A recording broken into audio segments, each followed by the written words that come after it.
For whatever reason, Marcus Smart gets less and less popular as you get further away from the season. And so it's always what you remember what he did last. And what he did last was take 75 shots in a game that they lost to the Heat. And everybody's mad and seems to be getting madder about it.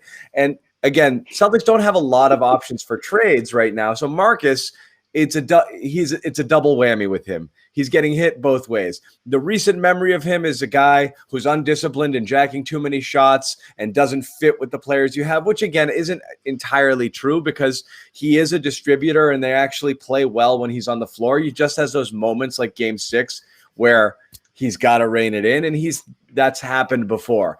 The other is he's really only the tradable. He's really got the only guy with a tradable salary and the only asset that you can deal. So naturally, his name's going to come up. So one trade that came up, and I'm going to start with it here, and then we'll kind of kick around other possibilities on the Simmons and Zach Lowe podcast.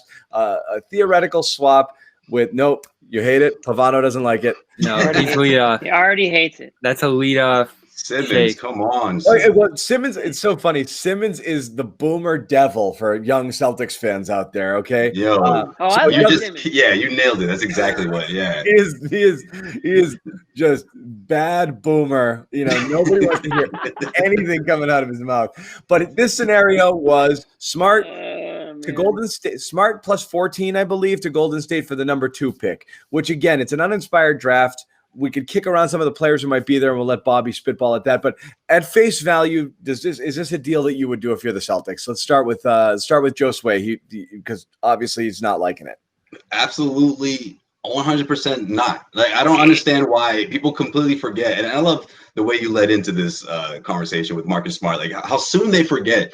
Do we forget the old Marcus Smart? Like that was the guy that's all of a sudden returned and he's like characterized as being that guy just because he had a really, tough series. Let's face it. Yeah, of course. He jacked up shots. He, poor decision-making down the stretch. Yeah, all that, all the above. But I mean, overall, all season long, he hasn't been that guy. He's come a long way from jacking up shots and just taking terrible opportunities, and I just think everyone is just sort of giving him a bad rap. This is a huge part of the Celtics identity. And if the Celtics aren't drooling over a top 2 pick that they really think they could plug in and make an immediate impact, which I just don't see it, honestly, that someone that can really, that's worth giving up, someone like Marcus Smart and giving him up just like that. Like, I just think he's just too valuable to throw in a trade like that for someone that you're not 100% sure is going to fit and put the Celtics over the top. If it's not putting you over the top, then I don't want to hear the proposed deal. And most of these deals have been so bad. I mean, this one isn't up there, but like people are just throwing Marcus Smart in trades that he just doesn't belong in. It's been ridiculous. In a different draft, the idea of trading up into pick number 2 would be very enticing. In a different draft, right? I'm still, call me a sucker. I'm still looking at like, you have your pick of everybody but one player. That just means you got to just nail one. And it's enticing for me. To go up that high in the draft is enticing, even if. Well, this is the thing with rookies, they need time, and time could be more than a year. When you think of a James Wiseman, yeah, you're going to take a step back. Yeah, and that's the thing about trading any one of the pieces on this team. And it's fun because the idea of mixing things up and shaking things up is always intriguing. But ultimately, the Celtics, looking back toward 2015 now, and Marcus Smart being the center point of that, have developed year in and year out, progressed. Besides 2019, we all know what happened there. They've taken the step to being a veteran team. Even the younger pieces on this team, Brown, Tatum, like they're foremost players in this league at this point. So Smart, I get why his name gets thrown around because the contract's good. It can match with almost anybody, and it's enticing for other teams because he, as we talked about in our last episode, can be that chemistry piece for a team. But I think no matter what, the Celtics are losing something there because you guys talk about the offense. What about the defense? He was just all defense, had one of the best defensive seasons of his career. And that's as critical as anything for a championship. And he's going to be on the bench. I keep saying this. If the team's healthy, he'll be a bench player. And if they're not, they're screwed anyway. As an aside, I'm going to say this about Marcus Smart and defense, okay? And the conversation doesn't have to go here. But I love what he does. on the defensive side of the ball, and he makes plays and the whole winning plays thing. But honestly, he's not a great on the ball defender against quicker guards, and he gets eaten a lot. He gets eaten alive in those matchups. But team defense and team defense, everything. Team defense is right. That energy is contagious, John. Let's face it. He's made some other defenders look way better just from being out there. The team defense is great, and he does make plays all over the place, and the energy and the attitude, absolutely. Boxing out.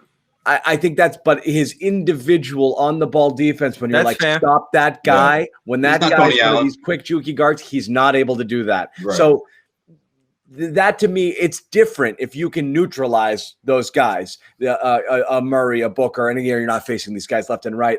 But I think he struggles with a lot of these players. So separately, Jimmy, your thoughts just initially. And again, what's funny is, this trade was laughed off as something the Celtics would never in a million years think of. So people are so adamantly against it. I don't think it's a total slam dunk. No, do you?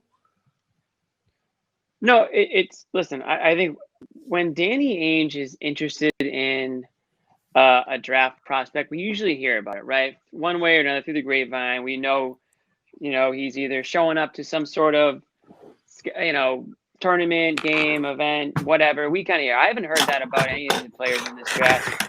I mean, specifically with this draft, it's not a deep draft. We know that.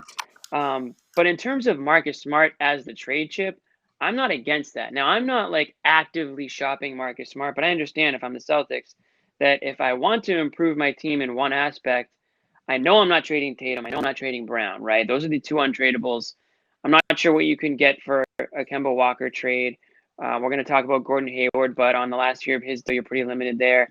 Marcus Smart gives you value not only from what he can provide on the court, but what his contract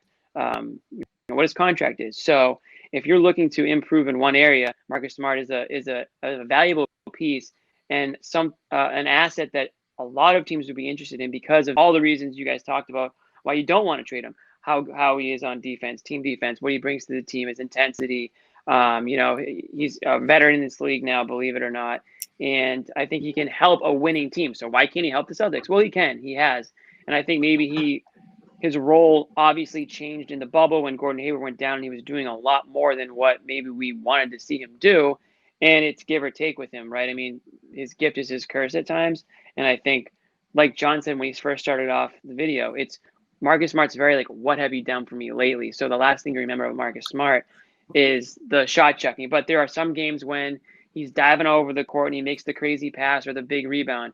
He is a versatile defender, but he's not a shutdown defender like John said. But let me ask this, okay? Because this is what's funny. I love these. I remember at NBC, we did a segment back with potential trades. This was the year that they picked Tatum, and they had the number one pick, and it was okay, you want to trade up and get Leonard, you want to do this, you want to do that. So came up with a bunch of trade hypotheticals. And my favorite thing about that segment was both sides were furious saying they would never do it. Okay. That's this trade, right? And that's this trade. Yeah. And the Warriors are are you freaking kidding? And that's the thing about this You're going to give the number 2 pick for this friggin' Ham and Egger, who 34% 3-point shooter, who plays some defense, a gritty glue guy. I don't want that. I want stars. And that's the whole thing it's the promise of what may come from something like the 2 pick of a potential third star. You got to home grow these things. This is why I'd be for it. But who though? Who? Here's the thing. It doesn't matter. Yeah, it doesn't matter. It does matter. You know where your ceiling. You know where your ceiling is now, which is play everything perfect, have no injuries, possibly get to the finals, and then who knows what, maybe for the next year or two, or just next year. But in order to get to that next level, you're going to need a third star to put with Tatum and Brown. And chances are you're not going to be able to go Supermax sign that guy in 2023 because you're going to have one of those teams that has 3 players and then friggin' nothing. Mm-hmm. Okay. Right. If you can make the money work. So the best path to that is home grow it. You got to find a way it would have been great if you hit a home run on a hero. Again, we're not going to say hero is that guy, but it would have been great if you hit a home run with one of your non-lottery or lower lottery picks. Yeah. But right now, this is the best chance you're going to get a guy. And again, This is a hypothetical trade, but I do this every day of the week. Because It's just possible that you hit that home run. I'm not looking for next year. Your championship window is this short if you stay with what you've got right now. It's 2 years. Or you possibly extend it into Jalen and Jason's prime by hitting a home run. And I would absolutely take that swing. Okay, but that makes sense in what you're saying. But at the same time, Josue's all in. Okay. At the same just time, start with Jimmy and then Josue. Yeah. Okay.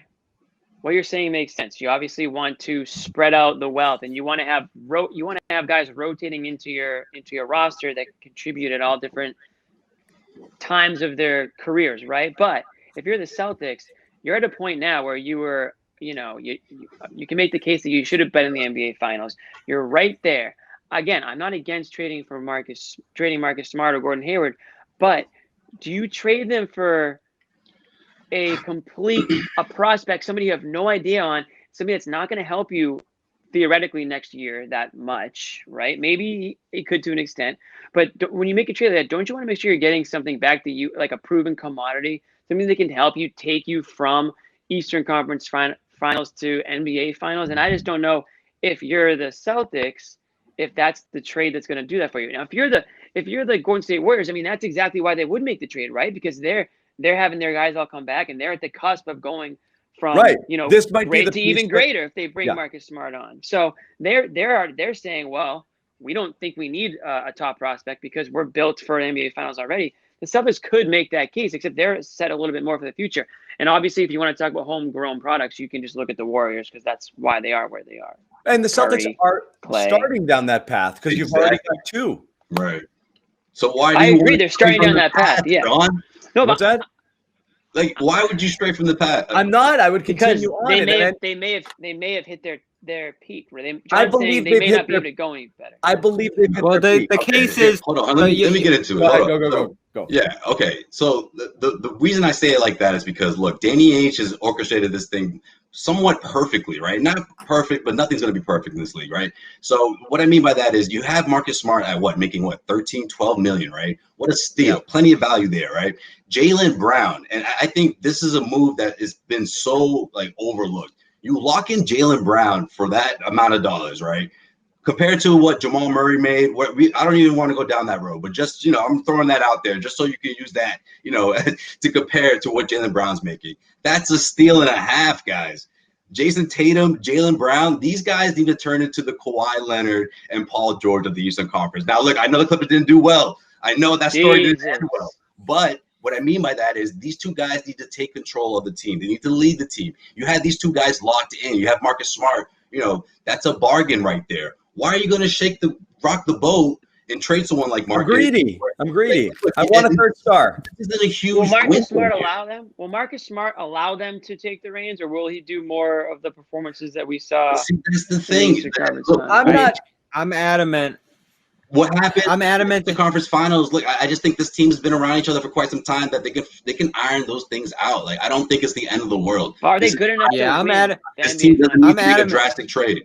I don't see it. They're good enough to win, Jimmy. I just think their health's fleeting, which we've seen the last couple of years, and they don't have the depth to sustain when they lose one of their core guys. Now, if they're able to maintain this group for years to come with the Hayward restructure, which is a possibility out of all of this as well, I still think they're in a pretty good spot with their top-end talent to contend. And if they can mix in one good draft pick, it feels like they'll have enough of depth there. But what John describes here is important because they don't have tradable contracts into the future, especially if you lose Hayward and you're not filling out that spot there. And Smart does only have 2 contracted years left. So what you're looking at here is you want to contend now, but you also want to have assets alongside Brown and Tatum for all the years they're going to be here, because then you get into the back end of their deals and you still want this to be a competitive team. Mm-hmm. I don't like giving up a championship window, which is what you're ultimately doing. I feel like if you're trading Marcus Smart for lesser value, but it is smart to have tradable contracts, assets in the form of draft picks, things that you can carry into the future to, as John said, make that big strike, pulling another star in Yeah. the ensuing years, because this group ultimately does only have 1 or 2 years. When we think about Kemba's health too, to win a 1 or 2 championship, and years, that could fly and they fast. might not be. They might have swung and missed, you know, because we don't know. One injury and you're done. Yeah, we could don't say that know about like every Right. team. Right, But but the I'm best saying- part and the best thing about that is, I mean, not to put it this way, but you guys know what I mean. Like Kemba Walker, if that was the case for someone like Jason or Jalen, like I still think these two guys are on their way up. Obviously, Kemba is where he's at in his career, and you know these next 2 years are so crucial because they're probably going to be down a hill after that.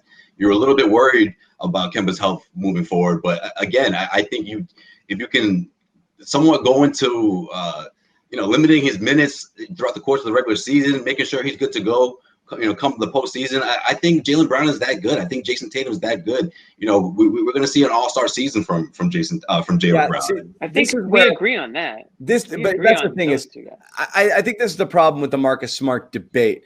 I just think you're locked into that window. A lot of people think when you try to get rid of him, you're getting rid of him because you don't like him. It's not that. No, that's not right. it. That isn't it. It's like Bobby said and I was saying earlier, is you're doing it to, you always have to manage now and down the road. You're not, this is not win now or bust when your core players are 22 and 21. You know what I mean? Is like, that's not what you're worried about winning now. You theoretically have a 7-8 year window to build this roster around these people and make sure that when you get to the point where Tatum's going to start to have choices, that you have something here that's worth staying. Because the one thing you don't want is Mr. Friggin' LA or a 25-year-old guy looking around and like Miami's kind of cool. I was just going to say that. Yeah.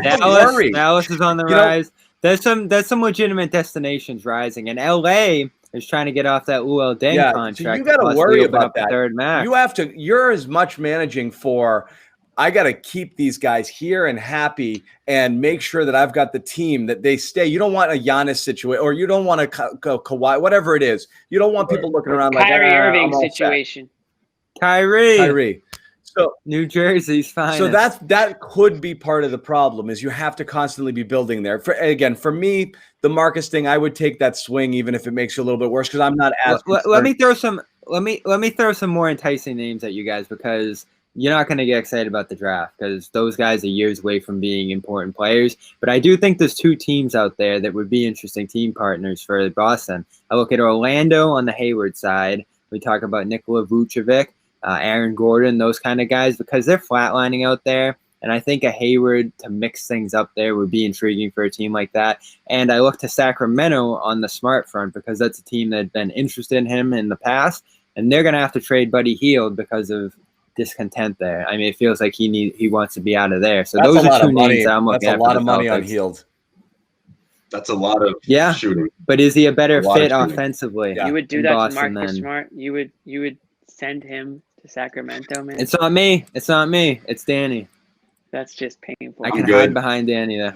You're good with both of those. All right. Well, I mean, those are the kind of names that I think can at least maintain the Celtics status if they're moving on from either one of those guys. It sounds like Josue wants to retire Marcus Smart's number next year. You won't entertain Not yet. Marcus Smart. No, I'm just kidding. No, man, I like Vucevic. Don't get me wrong. I mean, I like Vucevic a lot, but if you're the Magic, I don't know. I don't know if you're eager to push that button and you're thinking Gordon Hayward is going to be, if this was a couple of years ago and all injuries aside, maybe. But now, I mean, he's 30. Not to say that he's older, but all these injuries. I mean, teams are just scared of him. I honestly believe for real. You wouldn't go Anthony Edwards at the 2 pick there?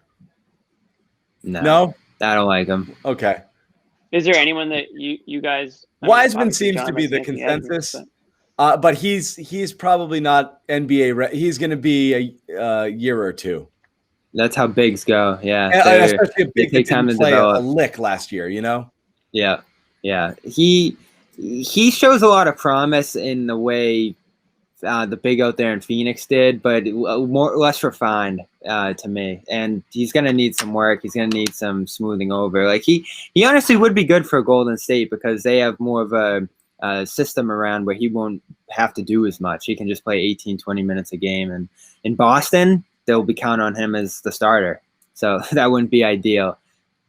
All right. Well, so Marcus, again, that's not going anywhere. And it's going to keep getting No. talked about, the merits of doing so. And you're going to hear a bunch of different scenarios on that.